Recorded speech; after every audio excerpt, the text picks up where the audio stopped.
ராமேஸ்வரம் தனுஷ்கோடி என்பது இந்துக்களுக்கான புனித தலமும் புனித யாத்திரை மையமும் ஆகும். புராணக் கதை தொடங்கும் மரியாதையான குரல். ராவண போரிலிருந்து திரும்பிய பிறகு ராமர், சீதை மற்றும் லக்ஷ்மணருடன் சேர்ந்து ராவணனை கொன்ற பாவத்திற்கு பரிகாரமாக சிவலிங்க பிரதிஷ்டை செய்ய தீர்மானித்தார். நம்பிக்கை மற்றும் தெய்வீக ஆணை உணர்வுடன். அதற்காக கைலாசத்திலிருந்து சிவலிங்கத்தை கொண்டுவர அனுமனை ராமர் அனுப்பினார். சிறிய பதற்றம், கால அவசரத்தை உணர்த்தும் குரல். ஆனால் கைலாசத்திலிருந்து சிவலிங்கத்தை அனுமன் கொண்டு வருவதில் தாமதம் ஏற்பட்டது. அமைதி, பக்தி, தாய்மை நிறைந்த குரல்.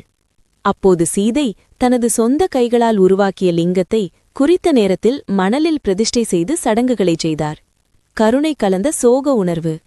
சிவலிங்கத்துடன் திரும்பிய ஹனுமான் பூஜை ஏற்கனவே முடிந்ததைக் கண்டு மிகுந்த வருத்தமடைந்ததாக நம்பப்படுகிறது. ஆறுதை, தெய்வீக ஞானம் வெளிப்படும் குரல். ஹனுமனை ஆறுதல் படுத்த அனுமன் கொண்டு வந்த சிவலிங்கத்தை ராமர் நிறுவிய சிவலிங்கத்திற்கு அருகில் நிறுவவும், முதலில் அதையே வணங்க வேண்டும் என்றும் ராமர் உத்தரவிட்டார். விளக்கத்தன்மை, சிறு வியப்பு.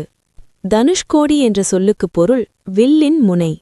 புராண மரியாதை, கதை சொல்லும் குரல். இராமாயணத்தின்படி ராமர் இங்கிருந்தே இலங்கைக்கு பாலம் கட்டினார். வீரம் மற்றும் தீர்மானம். ராமர் இலங்கைக்கு பாலம் கட்டியபோது தனுஷ்கோடியின் தெற்கு முனையை தனது வில்லால் குறித்தார். போர் முடிந்து திரும்பியபோது ராவணனின் சகோதரனும் ராமபக்தனுமான விபீஷணனின் வேண்டுகோளின் பேரில் ராமர் தனது வில்லின் முனையால் அந்த பாலத்தின் ஒரு முனையை வெட்டினார். பாதுகாப்பு, தீர்க்கமான குரல்.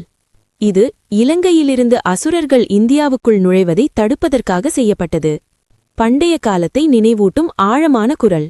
பண்டைய காலங்களில் மகோததி என்று அழைக்கப்பட்ட வங்காள விரிகுடாவும் ரத்னமகரம் என்று அழைக்கப்பட்ட இந்து பெருங்கடலும் ராமசேதுவில் புனித நீராடுவதற்கான மிக முக்கியமான இடமாக கருதப்பட்டன. வியப்பு மற்றும் நம்பிக்கை.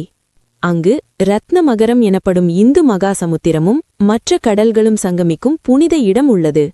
மரியாதை, தெய்வீக நிறைவு. சீதையை விடுவிப்பதற்காக ராமரால் கட்டப்பட்ட ராமசேதுவின் எச்சங்களாக நம்பப்படுகிற தொடர் பாறைகள் தனுஷ்கோடியிலிருந்து தொடங்கி 18 கிலோமீட்டர் நீளமாக இலங்கையை அடைகின்றன.